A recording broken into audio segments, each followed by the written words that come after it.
Bapak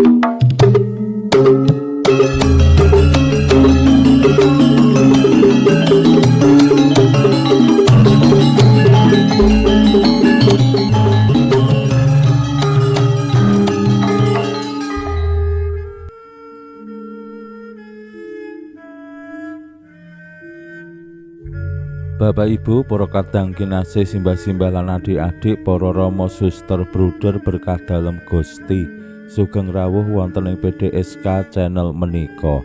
Kados pundi kabar panjenengan? Mugi-mugi bagas kasarasan kesehatan kawilujengan tansah mengko kula panjenengan sami anggenipun kelampahi gesang ing dinten menika.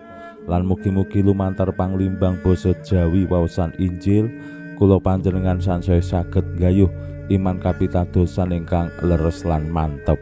Langkung-langkung anggenipun kula panjenengan sansaya wantun gondhelan Gusti Yesus sawetahipun anggenipun lelana ing alam donya lan ing sakmangke nggayuh gesang swarga.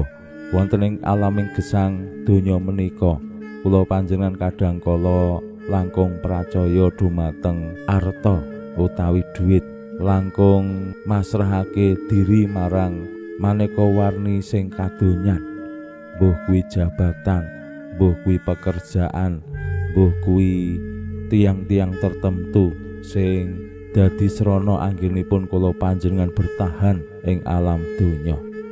Wonten ing arusing gaya hidup sing materialistis, kula panjenengan kadangkala lan mbok menawi asring nyawang maneka warni menika sacara materi. Yen duwe materi sing akeh, mbuh kuwi dhuwit, mbuh kuwi panganan, mbuh kuwi raja brana, kadangkala menika sing langkung adamel kula panjenengan ngraosaken katentreman.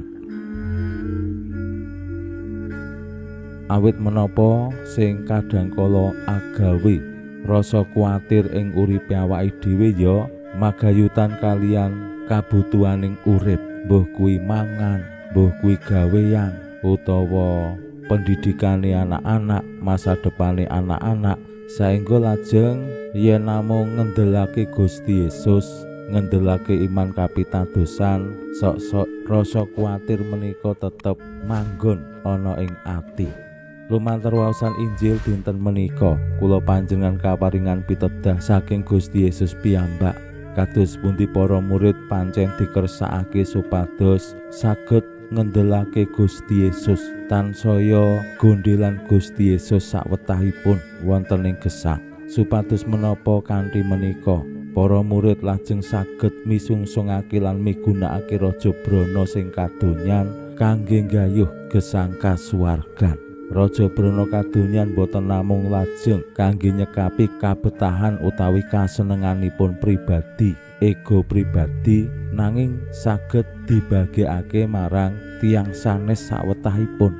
Nah, kados pundi Gusti Yesus anggenipun paring conto dumateng para murid menggaing menika. Monggo kita pirengaken sabda dalem Gusti ing dinten menika lan kita wiwiti kanthi sembahyang sawetawis. Konjo ing asma dalem Yang Rama saha Yang Putra tuwinjang Roh Suci. Amin. Suawi sami munjuk Gusti Yesus sabda dalem Yang Rama ingkang sampun manjalma, mugi karsa ngandika dhateng kawula wonten ing asepen ing telenging manah kawula, kabikao kekiyatan lan panglipur ingkang manjing ing sabda dalem, kapenuwana kawula mawi ing kawicaksanan dalem. Mugi-mugi srana anggen kawula maos lan mirengaken sabda dalem, kawula sansaya nunggil ing sampeyan dalem. Amin. Waosan Injil kapetik saking Injil Lukas bab 21 ayat 1 ngantos dumugi 50. Nalika samono Gusti Yesus mriksani wong-wong sugih sing padha nyemplungake danane ing peti dana, nanging uga priksa waranda miskin sing nyemplungake dhuwit 2 ketheng. Gusti nuli ngandika, "Aku kandha sak benere, mbok randa miskin kae padha-padha kabeh sing dedana sing nyemplungi akeh dhewe. Wong-wong liyane kabeh iku nyemplungake turahane bandane ing peti dana konjo ing Allah, balik mbok rondo iki marga saka mlarate nyemplungake kabeh sing dibutuhake kanggo uripe. Makaten sabda dalem Gusti. Suwawi sami munjuk Gusti, kawula munjuk sembah nuwun karana sabda dalem. Sabda dalem dadosa obor ingkang madangi margining gesang kawula. Katuntuna kawula sageta sabda dalem menika numusi manah ngantos tansah ngrembaka kangge gayuh gesang ing swarga. Amin.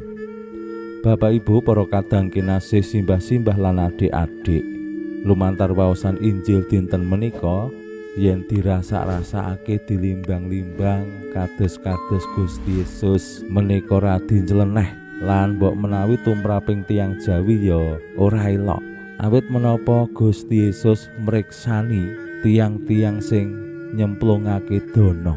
Lan le mriksani ora mung dana apa ora, ning danane pira gedene. Nah menika lak tumraping rasa tiyang Jawi ngisi-sini utawi ya ora elok. Mergo ngasih ngerti danane sing dicemplungake pira. Mila yen kula panjenengan menika kolektor, sok-sok kan duwite ora diketok-ketokke, diwet-wet ngasih cilik digegem terus dilebokke nang kotak kolektor. Mergane apa ya siji nek diketok-ketokke mengko ndak diarani pamer, utawa ya isin utawa ya ora penak. Mula kanthi sesideman aja ngasih ketok. Nah menapa malih kados Gusti Yesus anggenipun dana dideloki. Menika saya ngisi-sini sing dana ya mbok menawa nek weruh ana sing ngingetake dadi isin, sing ngingetake menika ya rasane piye tumraping tiyang sanes. Ning menapa ingkang dipun tindakaken Gusti Yesus saged dados tanda kutip data pastoral ingkang penting tumraping para murid. Lumantar mbok warondo ingkang sacara jumlah menika namung nyaosaken 2 ketheng duwite, ning menika pranyata duwit sing dadi kebutuhan uripe. Menika ingkang langkung dipun penggalih aji tumraping Gusti Yesus tinimbang tiang-tiang sugih sing nyaosake pisungsung gedhe ning merga namung turahane bandane. Hanaminipun turahan menika lak sing paling pokok awake dhewe sik. Yen kabeh sing dadi butuh wis cukup, terus isih ana turahan nembe dicemplungke ing kotak dana, ateges dana sing diaturake konjo ing Gusti mralambangake sing penting aku sik, sanes Gusti sik. Nah menika dados tandha bilih tiang-tiang sugih sing nyemplungake dana merga turahane bandane anggenipun gesang diri pribadi sing langkung di nomor 1 kang dadi nomor 1, sing nomor 2 lan sak panunggalane Gusti. Nek kabeh wis turah, nek ra ana turahan ya Gusti ora bakal dicaosi. Nah menika tentu saged dados kaca benggala tumraping kula panjenengan sami ing donya sing tanda kutip katon sibuk, donya sing tanda kutip marai mumet. Awit yen kula panjenengan menika anggenipun misungsungake diri lan gesang kagem Gusti mung merga turahane bandane awake dhewe tanda kutip, bisa-bisa awake dhewe ora bisa misungsungake diri marang Gusti. Merga apa? Nggo golek butuh we wektune ora cukup, nggo nyukupi butuh we duwite ora cukup, bandane durung bisa turah kepara kurang. Mugi-mugi lumantar sabda dalem Gusti menika kula panjenengan sansaya pitados ing Gusti lan wantun ngendelake Gusti anggenipun lumampahing gesang lan kanthi kula panjenengan pasrah ing ngarsa dalem Gusti, Gusti bakal paring lintu tumraping gesang kula panjenengan. Pinuji Allah sakmenika sarta ing salami-laminipun. Salam sehat, salam bahagia, salam katentreman. lan mugi-mugi lumantar panglimbang dinten menika kula panjenengan tansah jinangkung ing berkah dalem Gusti ingkang Maha Kuwasa, Yang Rama saha Yang Putra tuwin Yang Roh Suci. Amin.